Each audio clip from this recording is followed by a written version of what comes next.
আসসালামু আলাইকুম সবাইকে। কি অবস্থা সবার? শুরু করছি আমার বিয়ের শপিং এর আরেকটি ভ্লগ। তো শপিং করছি, শপিং যেন মনে হচ্ছে শেষই হচ্ছে না। আজকে আমি আর আমার চাচাতো বোন দুজনে মিলেই যাচ্ছিলাম হচ্ছে নিউ মার্কেটে। সেদিনের ওয়েদারটাও অনেক বেশি সুন্দর ছিল। শীতের এই মিষ্টি রোদটা যে এত ভালো লাগছিল বলার বাইরে। আর এই তো দেখেন আমি এখানে নিজেকে দেখাইতেই খুবই ব্যস্ত। সবাই আমাকে ইদানিং বলছে যে আমি অনেক বেশি মোটা হয়ে গিয়েছি। আপনারা যদি কেউ স্লিম হওয়ার কোনো প্রোডাক্ট জেনে থাকে অবশ্যই আমাকে সাজেস্ট করবেন। তারপর দুই বোন গল্প করতে করতে আমরা ইস্টার্ন মল্লিকা মার্কেটে চলে গিয়েছিলাম। ইস্টার্ন মল্লিকা মার্কেটে আসার কারণ হলো এর জন্য তো শাড়ি কিনে ফেলেছি, এখন হলো ছেলেদের জন্য পাঞ্জাবি কেনার পালা। ইস্টার্ন মল্লিকা মার্কেটের 4 তলায় চলে গিয়েছিলাম। এখানে একটি দোকান আছে পাঞ্জাবি, তারা পাইকারি দামে সেল করে থাকে।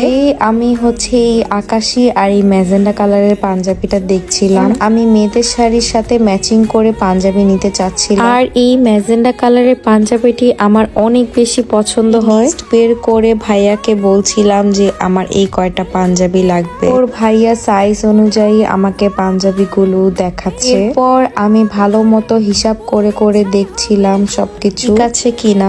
আমাদের কফি খেতে দিয়েছে, খেতে যেয়ে আমার জিহবা পুড়িয়ে ফেলেছে একদম। একটা বিয়েতে অনেক বেশি খরচ। এখানে আমি গুনে গুনে ভাইয়াকে তাদের টাকাগুলো দিচ্ছিলাম। আমি বলছিলাম আমার মেহেদি প্রোগ্রামের জন্য একটি আউটফিট রেডি করব গজ কাপড় দিয়ে, কিন্তু গজ কাপড়ের যে দাম এত বেশি আমি ভাবতেই পারিনি। তারপর এই গজ কাপড়গুলো আমি দেখছিলাম, এগুলোর গজ প্রায় 300-400 টাকা করে তারা চাচ্ছিল। যদি 3000 টাকার কাপড়ই কিনে থাকি আবার আমাকে মজুরিও দিতে হবে। এই কথা চিন্তা করে আমি হচ্ছে জামদানি শাড়ি কিনে ফেলেছি আমার মেহেদির জন্য। তারপর গাউসিয়া মার্কেটের হকার্স এর মধ্যে এরকম সুন্দর সুন্দর জামদানি শাড়ি আছে। লেমন কালারের শাড়িটি আমার অনেক বেশি পছন্দ হয়েছে। কালারের এই জামদানিটিও দেখছিলাম। কালারের শাড়ি এর আগেও পরা হয়েছিল আমার, জানি আমার চোখ এই লেমনটার দিকে যাচ্ছিল। কোন কালারের সেই শাড়িটি কিনে ফেলি। ব্লাউজের সাথে ম্যাচিং করে আমি লেস কেনার জন্য গাউসিয়া দোতলা মার্কেটে চলে গিয়েছিলাম। থেকে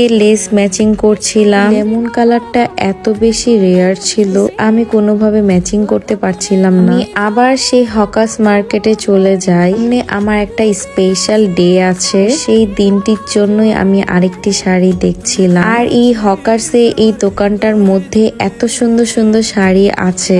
প্রত্যেকটা শাড়ি হচ্ছে ইন্ডিয়ান। এই পাউডার ব্লু কালারের শাড়িটিও অনেক সুন্দর ছিল। প্রতিটা শাড়ি আমি গায়ে ধরে ধরে দেখছিলাম যে আমাকে কোনটা মানাচ্ছে। এরপর এই সি গ্রিন কালারের শাড়িটিও দেখছি। কালারটি আমি কখনো পরিনি, আমার